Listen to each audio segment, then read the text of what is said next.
ನಮಸ್ಕಾರ ವೀಕ್ಷಕರೇ, ನೀವು ನೋಡ್ತಾ ಇದ್ದೀರಾ ನ್ಯೂಸ್ ಫಸ್ಟ್ ಲೈವ್. ನಾನು ವಾಸುದೇವ್ ಮಾರ್ನಾಡ್. ಮೊದಲಿಗೆ ಹೆಡ್ಲೈನ್ಸ್. ರಾಜ್ಯ ರಾಜಧಾನಿಯಲ್ಲಿ ಲೋಹದ ಹಕ್ಕಿಗಳ ಕಲರವ. ಏರೋ ಇಂಡಿಯಾ ಶೋಗೆ ರಕ್ಷಣಾ ಸಚಿವ ರಾಜನಾಥ್ ಸಿಂಗ್ ಚಾಲನೆ. DCM DK Shivakumar, CS doctor Shalini Rajneesh ಉಪಸ್ಥಿತಿ. ಏರೋ ಶೋನ ಕುಂಭಮೇಳಕ್ಕೆ ಹೋಲಿಸಿದ ರಾಜನಾಥ್ ಸಿಂಗ್.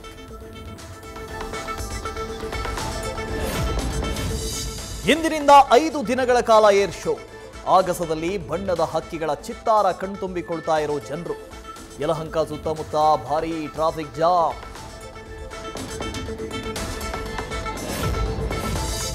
ಅಂತಿಮ ಘಟ್ಟಕ್ಕೆ ಬಂದು ನಿಂತ ಬಿಜೆಪಿ ಬಂಡಾಯ. ವಿಜಯೇಂದ್ರರನ್ನ ಡೆಲ್ಲಿಗೆ ಕರೆಸಿಕೊಂಡ ಹೈಕಮಾಂಡ್. ವಿಜಯೇಂದ್ರ ಬೆನ್ನಲ್ಲೇ ರೆಬಲ್ಸ್ ಟೀಮ್ ಸಹ ಡೆಲ್ಲಿ ಯಾತ್ರೆ.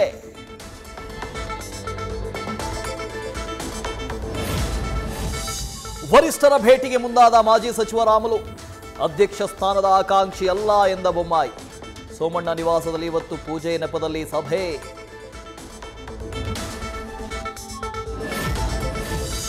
ಬಿಜೆಪಿಯ ರೆಬಲ್ ನಾಯಕರ ಮೇಲೆ ಡಿಕೆ ಶಿವಕುಮಾರ್ ಕಣ್ಣು. ಬಿಜೆಪಿ ರಾಜ್ಯಾಧ್ಯಕ್ಷ ಘೋಷಣೆ ಆಗ್ತಾ ಇದ್ದಂತೆ ಭಿನ್ನಮತೀಯರ ಸೆಳೆಯೋದಕ್ಕೆ ಪ್ಲಾನ್. ಬಿಪಿ ಹರೀಶ್, ಕುಮಾರ್ ಬಂಗಾರಪ್ಪ ನಡೆ ಬಗ್ಗೆ ಕೆಪಿಸಿಸಿ ಅಧ್ಯಕ್ಷರಿಂದ ಮಾಹಿತಿ ಕಲೆ. ಸಿಎಂ ಆಯ್ತು, ಸಿಎಂ ಪತ್ನಿ ಹಾಗೂ ಸಚಿವ ಭೈರತಿ ಸುರೇಶ್ಗೂ ಸಿಗುತ್ತಾ ರಿಲೀಫ್. ಬುಡಾ ಹಗರಣದಲ್ಲಿ ಇಡಿ ತನಿಖೆ ರದ್ದು ಕೋರಿದ್ದ ಅರ್ಜಿ. ಜಸ್ಟಿಸ್ ಎಂ ನಾಗಪ್ರಸನ್ನರ ಹೈಕೋರ್ಟ್ ಪೀಠದಲ್ಲಿ ಮಧ್ಯಾಹ್ನ ವಿಚಾರಣೆ. ಬುಡಾ ಕೇಸ್ ಸಂಬಂಧ ಸ್ನೇಹಮಯಿ ಕೃಷ್ಣ ಯೂಟರ್ನ್. ಸುಪ್ರೀಂ ಕೋರ್ಟ್ ಮೊರೆ ಹೋಗದಿರಲು ನಿರ್ಧಾರ. ಲೋಕಾಯುಕ್ತಕ್ಕೆ ಮತ್ತಷ್ಟು ದಾಖಲೆ ನೀಡಿ ತನಿಖೆಗೆ ಸಹಕರಿಸುವೆ ಎಂದ ದೂರುದಾರ.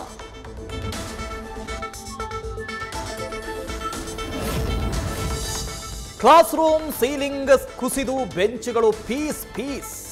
ಹಂತ ಹಂತವಾಗಿ ಗೋಡೆಯು ಬೀಳುವ ಆತಂಕದಲ್ಲಿ ವಿದ್ಯಾರ್ಥಿಗಳು.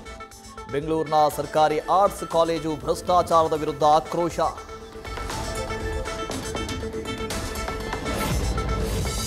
ಭೂಮಾಫಿಯಾಕ್ಕೆ ಅನುಕೂಲ ಮಾಡಿಕೊಡಲು ವೃದ್ಧ ದಂಪತಿ ಒಕ್ಕಲೆಬ್ಬಿಸೋ ಹುನ್ನಾರ. ನ್ಯೂಸ್ ಫಸ್ಟ್ ವರದಿಯ ಬೆನ್ನಲ್ಲೇ ಹಲವರ ವಿರುದ್ಧ ಎಫ್ಐಆರ್.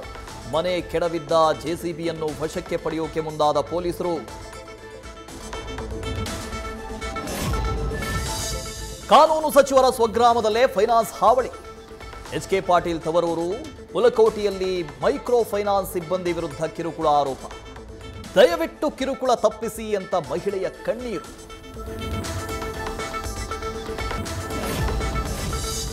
ಹರಿಹರ ನಗರಸಭೆಯಲ್ಲಿ ಒಂದೇ ಕಾಮಗಾರಿಗೆ 6 ಬಿಲ್ ಮಾಡಿ 1.5 ಕೋಟಿ ಲೂಟಿ. ನ್ಯೂಸ್ ಫಸ್ಟ್ ಸುದ್ದಿ ಬೆನ್ನಲ್ಲೇ ಜಿಲ್ಲಾಧಿಕಾರಿಯಿಂದ ತನಿಖೆಗೆ ಆದೇಶ. ಇಂಜಿನಿಯರ್ ಗುತ್ತಿಗೆದಾರರ ಮೇಲೆ ಕೇಸ್ ದಾಖಲಿಸುವುದಕ್ಕೆ ಸೂಚನೆ. ಆಸ್ಪತ್ರೆಗೆ ಚಿಕಿತ್ಸೆಗೆ ಅಂತ ಬಂದ ರೋಗಿಗಳ ಜೊತೆ ವೈದ್ಯನ ಕಿರಿಕ್. ಕೈ ಮಿಲಾಯಿಸುವುದಕ್ಕೂ ಹೋದ ಡಾಕ್ಟರ್ ಹನುಮಂತರಾಯ. ಚಿತ್ರದುರ್ಗದ ಧರ್ಮಪುರ ಆಸ್ಪತ್ರೆಯ ಡೆಪ್ಯುಟೇಷನ್ ವೈದ್ಯನ ವಿರುದ್ಧ ಹಿರಿಯೂರು ಗ್ರಾಮಾಂತರ ಠಾಣೆಯಲ್ಲಿ ಕೇಸ್. ಸತ್ತಿದ್ದಾನೆ ಅಂತ ಆಸ್ಪತ್ರೆಯಿಂದ ಊರಿಗೆ ತಗೊಂಡು ಹೋಗುವಾಗ ಎದ್ದು ಕುಳಿತ ವ್ಯಕ್ತಿ. ಹಾವೇರಿಯ ಬಂಕಾಪುರದಲ್ಲಿ ವಿಚಿತ್ರ ಘಟನೆ. ಬಿಷ್ಟಪ್ಪ ಗುಡಿಮನಿಗೆ ಹುಬ್ಬಳ್ಳಿಯ ಕಿಮ್ಸ್ನಲ್ಲಿ ಈಗ ಮುಂದುವರಿದ ಚಿಕಿತ್ಸೆ. ಮಹಾಕುಂಭಮೇಳದಲ್ಲಿ ಪಾಲ್ಗೊಂಡ ರಾಷ್ಟ್ರಪತಿ ದ್ರೌಪದಿ ಮುರ್ಮು. ದೋಣಿಯ ಮೂಲಕ ಸಾಗಿ ಸಂಗಮ್ ಘಾಟ್ನಲ್ಲಿ ಪುಣ್ಯ ಸ್ನಾನ. ಮುರ್ಮುಗೆ ಸಾಥ್ ನೀಡಿದ ಸಿಎಂ ಯೋಗಿ ಆದಿತ್ಯನಾಥ್. ಕರುನಾಡಿನಲ್ಲೂ ಕಳೆಗಟ್ಟಿದ ಕುಂಭಮೇಳದ ವೈಭವ. ಕಾವೇರಿ, ಕಪಿಲ, ಸ್ಫಟಿಕೆಯ ಸಂಗಮದಲ್ಲಿ ಪುಣ್ಯ ಸ್ನಾನ. ಇಂದಿನಿಂದ 3 ದಿನಗಳ ಕಾಲ ಕಾವೇರಮ್ಮನ ತಟದಲ್ಲಿ ಸಂಭ್ರಮವೋ ಸಂಭ್ರಮ.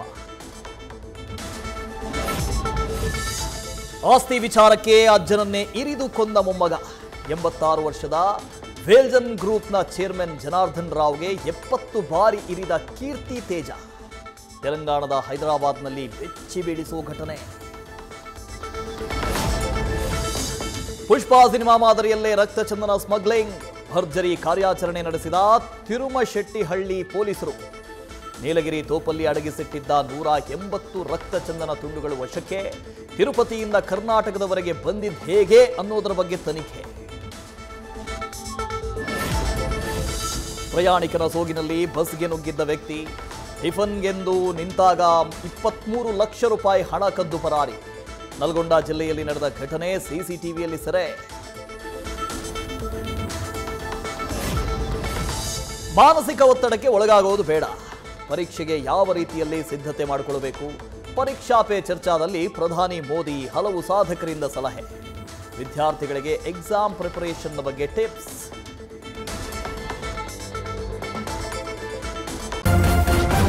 ನ್ಯೂಸ್ ಫಸ್ಟ್ ನಿರ್ಭೀತಿಯಿಂದ ನಿಮ್ಮ ಪರವಾಗಿ.